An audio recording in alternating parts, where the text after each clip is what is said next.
The push and shove over tax reforms and legislative interventions, the gale of defections on the floor of the House, and sanctions from affected political parties.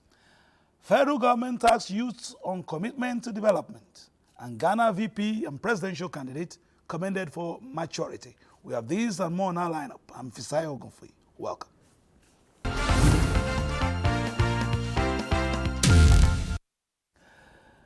Apologies for the voices, signs of the season, but let's get rolling very quickly. The federal government is asking Nigerian youths to leverage on innovation, creativity, and hard work to harvest deliverables of President Bola Tinubu's renewed hope agenda in the youth development sector.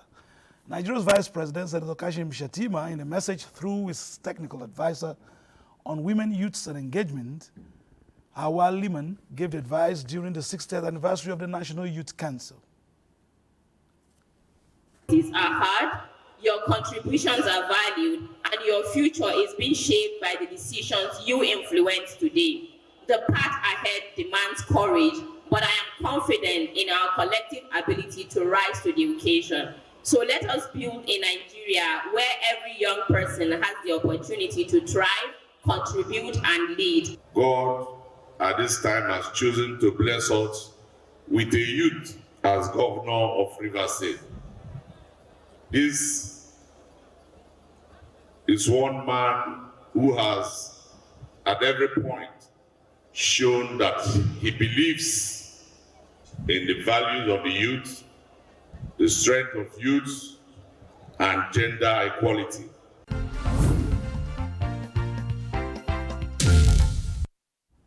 The federal government has commenced engagement with citizens on tax reform that is generating divergent opinions even as the bill is undergoing legislative and judicial scrutiny.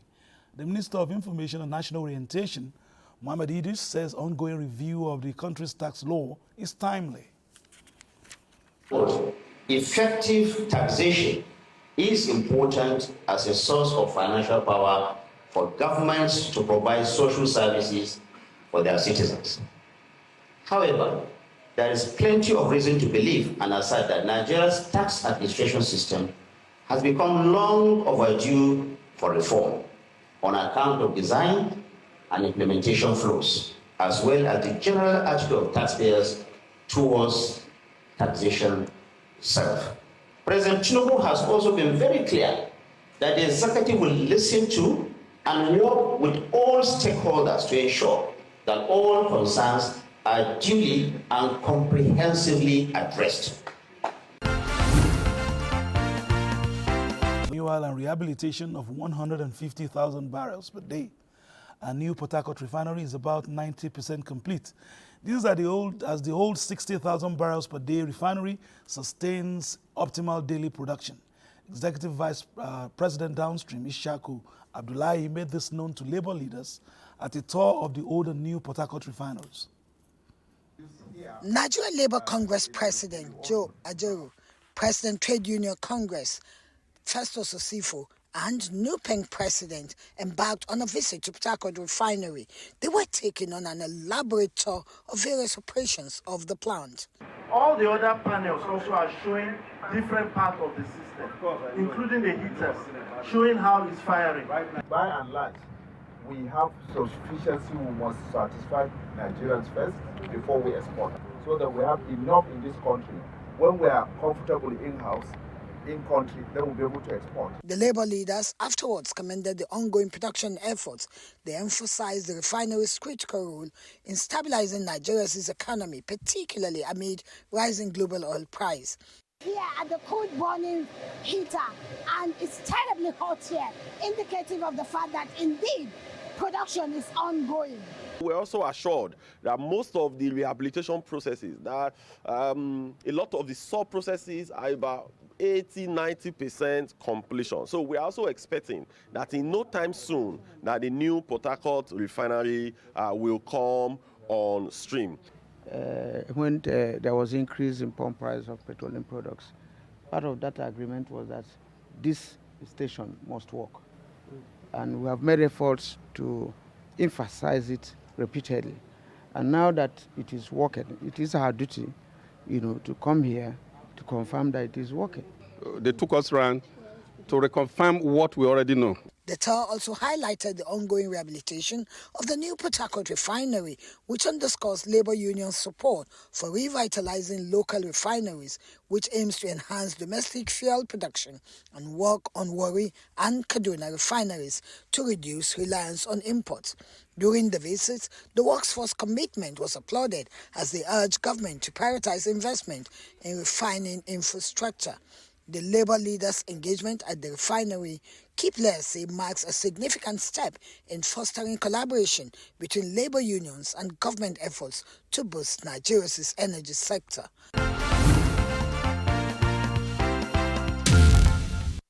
To politics proper now, the People's Democratic Party has demanded that the Independent National Electoral Commission, INEC, immediately commence processes to conduct a fresh election to fill the Ethiopia federal constituency seat of Delta State in the House of Representatives, which automatically became vacant by reason of the defection of Erike Ataike Iboris Suenu to the All Progressives Congress. The party's National Publicity Secretary, Debo Olugunagba, in a statement issued in Abuja, explained that it is settled in law that by a defection from the PDP, the political party's platform upon which she was elected into the House of Representatives, Ibori Suenu, willfully vacated the Ethiopia East, Ethiopia West federal constituency seat, thus rendering it vacant by virtue of the self-executory provision of Section 68 of the Constitution of the Federal Republic of Nigeria. Similarly, the National Working Committee of the People's Democratic Party says its attention has been drawn to the purported expulsion of the member representing Idiato Federal Constituency in the House of Representatives, Gochinyeri Ikiagwonu, from the party by Umopia Umukegu ward of the chapter in PDP in Imo State. The party's National Publicity Secretary, Debo Olugunagba, in a statement issued in Abuja, said the NWC has declared the purported expulsion as null and void and of no effect, not being consistent with the express provision of Section 57 and 58 of the Constitution of the PDP and laid down rules of the party. All right, we'll move to our discussion. We're being joined by Mohammed Adamu Omadefu, representing Keana Federal Constituency of Nasarawa State. Did I get that right? He's also the chairman, Housing and Environment. Exactly. Good afternoon. Did I get the name of the local government correct? You have tried. All right, on the national level, you have seen defections in the course of last week. Even in your state, you have seen some defections as well. But will this strengthen democracy? Well, I think defections, so to me, it will, it doesn't give good omen for a political, or our democracy, our nascent democracy, because we're still at the nascent level. We should imbibe these politics of principles. We just have to abide by the principles of our party and ensure that if you have won under a platform, and at the end of the day, after winning the election, then you defect to another party, which goes to tell you that ab initio, you were not even in the party. And that spells doom for any democratic setting. We should abide by, because I believe each and every political party has its principles, has its doctrines, has its objectives. And it is that toga that brought you into power. And since you have come on board, you are expected that you you advance the interests of that political your party. All right, let's move away from there very quickly. You supervise housing and environment in your state. Your state is a state known for mining because of its rich solid minerals deposit across the state. In your oversight, have you seen practices that you would like to perhaps outlaw to make the life of those communities much better and not make the transaction exploitative? Certainly, there are problems. Apart from the inflows of the petitions that my committee gets almost on a weekly basis. We embarked on the oversight, which Section 128 guarantees the Assembly to oversight. And though mining is in the exclusive list, but Section 20 of the 1999 Constitution of Federal Republic of Nigeria, as amended, has given the state the power to maintain her environment, maintain her air, maintain her waters. And it is in that guise, we as a Committee on Environment, looking at the inflows of the investors in mining sector into our states, which the governor has graciously attracted, we have to see what is really happening at the sites. We embarked recently on the oversight, which has been the first of its kind as far as from that arm of government.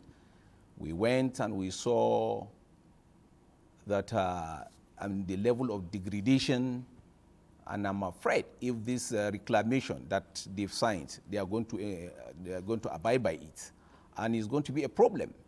And safety measures in most sites, over 90% of the sites, you don't see safety measures for the workers.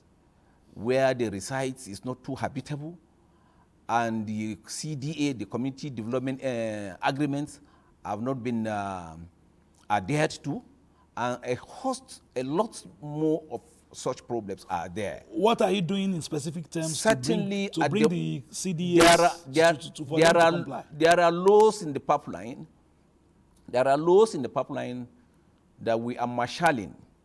In fact, if not for the industrial unrest, we will have conducted a public hearing last week on one of the laws that has to do with consent. And this is part of the problem of getting consent anyhow, and it is really bringing bringing instability in our communities, and we cannot rest our arms and see things going abnormally. So we have a lot of laws in the pipeline that are going to take care of such problems. When you engage the investors, what was their excuse? In fact, because, initially I said the first of its kind. They thought we're not going to be as thorough or as comprehensive as they saw. So they thought we would rely on the document they're going to give us and they will just go away. But we insisted that we must go to the sites. Going to the sites, that was when we got to know the true situation, because our people, in fact, I had to put it to them that it appears they are breeding angry youths for the states that cannot contain at the end of the day. So we are appealing to miners or mining entities that are in our state to strictly adhere to those agreements that have initially been entered with the host communities. All right, moving on in terms of generally getting things in a balance. You have given some plaudits to your governor for attracting investment.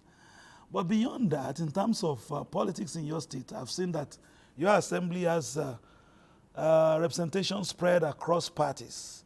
How do you get laws over the table? There must be some serious negotiations, because your party, being the main party, just has about 11 members in a 24-hour assembly. You see, lobby is the greatest, is the tool to get things done at the legislative chambers. And by the grace of God, the Speaker of the National State House of Assembly, Right Honorable Ella Dijato, is doing well in bringing cohesion, harmony in the chambers, which makes things easier for the members. Anybody that comes with a motion or a bill that we want to table, if we go through debates and go through the pros and cons of it and see the objectivity of it, and if it's okay for people's consumption, then we'll go to the gallery and speak it out. Let's look at you personally as a politician. It seems as if everybody in politics today has to save for some money for the courts. You have been to the courts about 3 or 4 times in this course of getting your mandate. It seems as if as a result of that, you are growing more graves. Exactly. Yes, we've gone through turmoils in politics, murky waters, and it's not too good. But in the long run, to me, it has really bettered me, because it started from the primaries where we had some altercations, and we went to the outcome of the primaries. My opponent was not too comfortable with that, and he had to go to the court. We went to the Federal High Court. After the Federal High Court, we went to, they got the judgment. We went to the appeal court. I got the judgment. Went to Supreme Court. We got the judgment just barely 2 days before the general election. And at the end of the day, when we went to the general election, unfortunately, our APC guys that lost at the primaries went and ganged up with the PDP opposition during the general election, and at the end of the day, I won by the grace of God with the slimmest vote, if I'm not mistaken, in the whole country, with 64 votes after the whole counts. And after then, we went to tribunal again. I got the judgment, went to appeal. The judgment of the appeal said we should go for rerun. After which,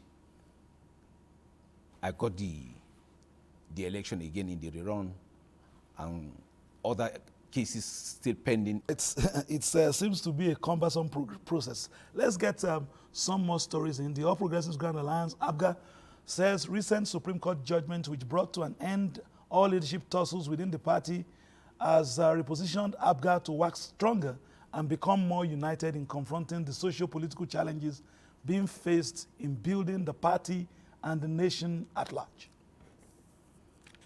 The moment for the All Progressives Grand Alliance, ABGA, as hopeful unity of purpose once again resonated at the party's National Secretariat in Abuja.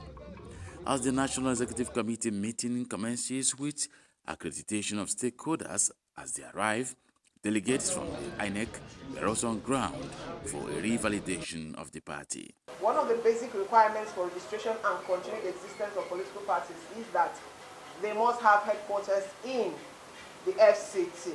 We are quite, I would say, elated that our party is now one of those parties that you can say isn't having any internal issues. National Chairman of ABGA, Sly Ezokenwa, highlighted some of the achievements of the party despite what he describes as distractions from several litigations since the assumption of office. It is on record that under our leadership, that ABGA became the first political party to launch a complete and total digitization of its membership database. And today in Anambra State, we are building an ICT center where young people, especially members of our party, can go in and have digital training. For us, this is a moment for all progressives in Nigeria to unite and build Nigeria of our dream.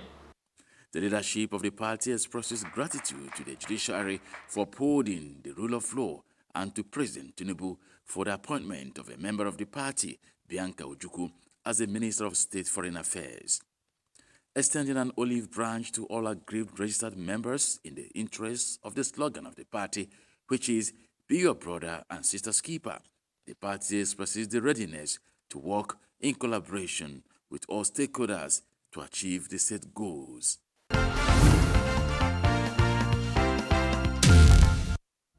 Opposition political parties have been enjoined to generate ideas for national development rather than thinking about the next election. Editor-in-Chief of Nigeria Today magazine, Eze Chikianayo, at a media briefing in Abuja said that the time has come for citizens to sustain support for government reform programs and not be confrontational all the time? Nothing brings us to one table more than the ongoing reforms, because the reforms do not know whether you're a member of APC or whether you're a member of PDP or you're a member of Labour or whatever. Whatever is the effect of the reforms affects all. And the government is incumbent on them to continue to say more, to elucidate, to shed more light on what they are doing, where we are going. And I believe that the opposition also should be advised to continue to interrogate more, to put in more of their opinion. There is no reason, there is no basis for us to convert this conversation to confrontation. And we go to the ECOWAS sub-region, the West African sub-region, with a congratulatory message to the candidate of the opposition NDC, John Mahama, on his victory in the presidential election. The incumbent vice president and candidate of the ruling MPP, Mahamadou Bawumia, has solidified Ghana's status as a beacon of democracy in Africa. This was the position of various international observer missions in Accra at a joint review meeting. Shows the democratic maturity of Ghana, the political maturity of its people, and at the end of the day, it shows that for the population, Ghana comes first, and this is what they have shown. Very dignifying, and I would say a historic moment for Ghana, because his concession speech that came even before the Electoral Commission concluded or even started the process of the collation, it's not just a welcome development, but it has further reinforced Ghana as a poster child for democracy. But with this act, Ghana has passed the litmus test.